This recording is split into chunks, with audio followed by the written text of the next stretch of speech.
Ukrainian artillerymen are warming up the Howitzer Gvozdika self-propelled howitzer to work on the enemy troops, which are in positions beyond Chasiv Yar. The firing range of this vehicle in this direction is about 10 kilometers. Dmytro is a senior officer of the battery. February the 25th marks 2 years since he's been at the front. His task is to constantly monitor the screens on which Ukrainian drones display images. If necessary, the unit works on targets at giving coordinates with the Gvozdika artillery mount. Thanks to online broadcasting, the results of the work is seen immediately.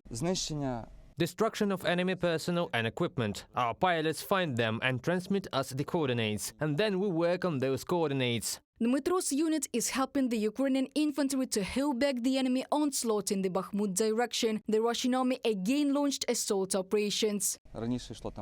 Previously, 3 or 4 people would go on assault, but now they have started to transport them in cars, in slightly larger quantities, and simply throw them in like cannon fodder. They take in quantity. There is a lot of shelling. They throw cabs 500 at us, guided bombs. Now you can hear strikes being done at Chasiv Yar every day. Recently they have become more active, plus they have elections, and they must have some kind of achievement. But I think that we will not help them with this, and everything will be vice versa. We will have achievements only, and there can be only victory. His colleague Dmytro is the gun commander. He says that Howitzer Gvozdika is not a new weapon, but it works properly and shows results. However, sometimes it breaks.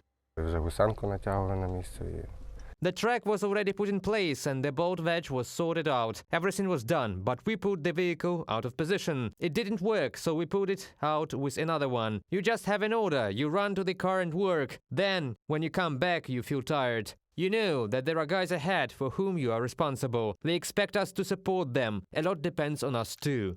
The Russian occupiers again intensify the assault operations in the Bakhmut direction. Therefore, Ukrainian artillerymen have a lot of work to do again. There are days when there is no time for a break.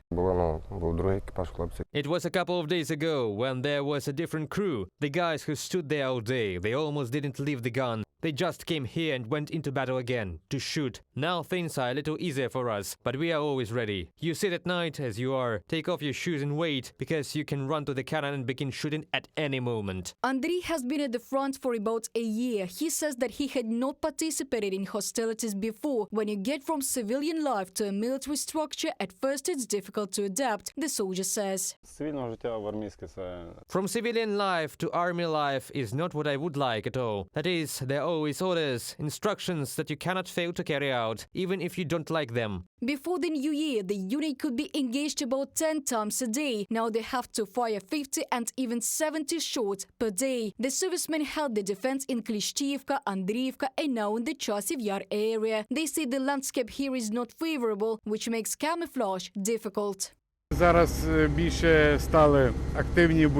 Now the fighting has become more active. They started to come in a lot. They really want to take Chasiv Yar. As it is said, if they want, they proceed. The main thing is that they waste a lot of manpower. They push and push with it. More manpower. And their artillery has now become more active. If we are talking about suppression, we work the same. One might say 2 or 3 times more.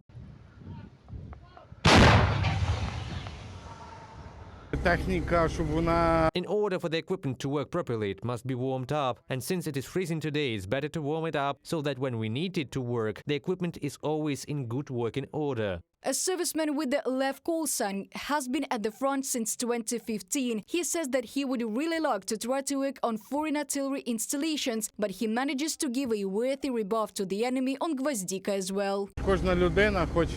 Every person wants to return to their family safe and sound. Also, my wife and parents are waiting for me at home, and every family man wants to go back to his family. Of course, you miss them, but I want to say this: someone must be here and defend our homeland, Ukraine. Reported by Diana Kolesnik, Anastasia Volkova, UATV News.